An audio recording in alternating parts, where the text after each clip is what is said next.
Have you ever had one of those weeks where you were busy every minute?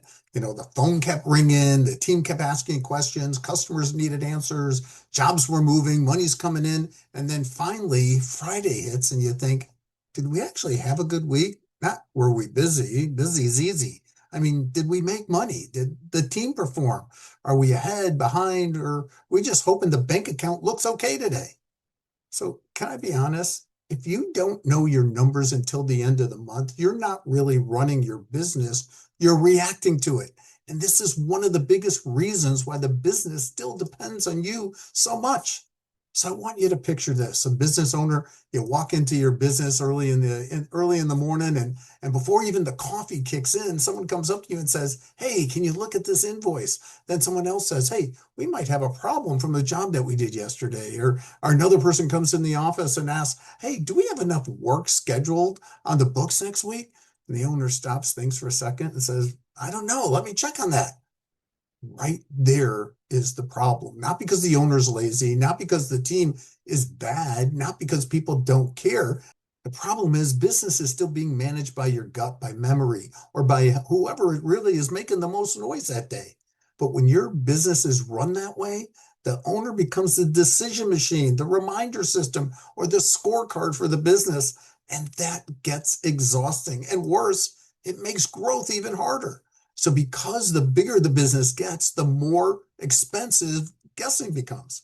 In this video, I want to show you why every growing business owner needs a simple weekly scorecard, not a giant spreadsheet that nobody opens. A simple scorecard that tells you, hey, are we winning? Are we slipping? Who owns what? What needs attention now before it becomes too expensive? But here's the thing. You can't build the business that runs without you if the only place the truth lives is inside your head. A scorecard gets the truth out where everyone can see it. But if you ignore this, the business keeps running on surprises. You find out too late that sales are down, or too late that the margins are weak, or too late that jobs are taking too long to finish, or find out too late that the leads slowed down 3 weeks ago. And when you find out too late, what happens? You jump in, you chase, you fix, you rescue.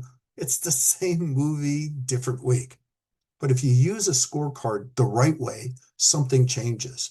You see problems earlier. The team knows what matters. Meetings become more useful. Accountability, it gets clearer, and decisions stop being based on opinion. The scorecard becomes your control panel, just like the dashboard of your car or your truck. You don't wait until the smoke is pouring out of the engine to check the oil, do you? Right? So why wait until cash is tight, jobs are behind, or customers are frustrated before you check the business? The big mistake is really thinking is, hey, I know what's going on. I'm involved every single day. Sort of sound right? But being involved is not the same as being in control. You can be busy all day and still be blind to what's really happening in your business. A lot of business owners are working from noise. Who complained today? Who needed help? Where are the fires showing up today? But urgent isn't always important, and loud is not always true, and that's why a scorecard matters. It gives you a calm weekly review of the business without needing to chase 10 reports, ask 5 people, or wait till your accountant to tell you what's happening last month. So here's simple ways to get started. First, step one, pick the numbers that actually matter. Don't track everything. Track a few numbers that tell you if the business is healthy. For most service businesses, this may include your sales leads, jobs completed, gross margins, maybe cash collected, customer complaints, team productivity. Keep it simple. If you track not too much, no one's going to use it. Step two, this is important. Put a person's name next to each number, because this is where most business owners miss it. A number without an owner is just a decoration, right? Someone must update it. Someone must understand it. Someone must be ready to explain what changed. That doesn't mean that they get blamed. It means they're responsible for paying attention. Now, step three, review it every week, not once in a while, not when things would feel off, but every single week. So if leads are down, you can do something now. If labor is running too high, you can ask why now. If cash collection is slipping, you can fix it before payroll gets uncomfortable. And that's how you stop managing from the rearview mirror. And finally, step four, turn your numbers into action. The scorecard isn't the meeting, it's the starting point. So ask what's working, what's off track, what's on track, who needs support, what decisions need to be made this week. This is how the business moves from guessing to managing.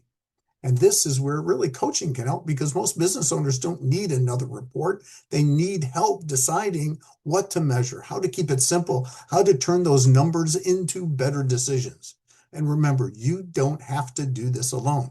I'm business coach Steve, and this is the kind of work we help business owners do through Action Coach's business operating system. The goal isn't to bury you in numbers. The goal is to help your business run smarter, make more profit, and really depend less on you. And a simple scorecard is one of the first tools that makes this real. Because when a team can see the game, they can help you win it. How does that sound? So if this resonates with you and you want to learn more, I invite you to discover the power of coaching. Go ahead, click on the link to schedule a simple discovery call. That call is just a conversation to see where your business is now, where you want it to go. So discover the power of coaching. Your business deserves it, and so do you.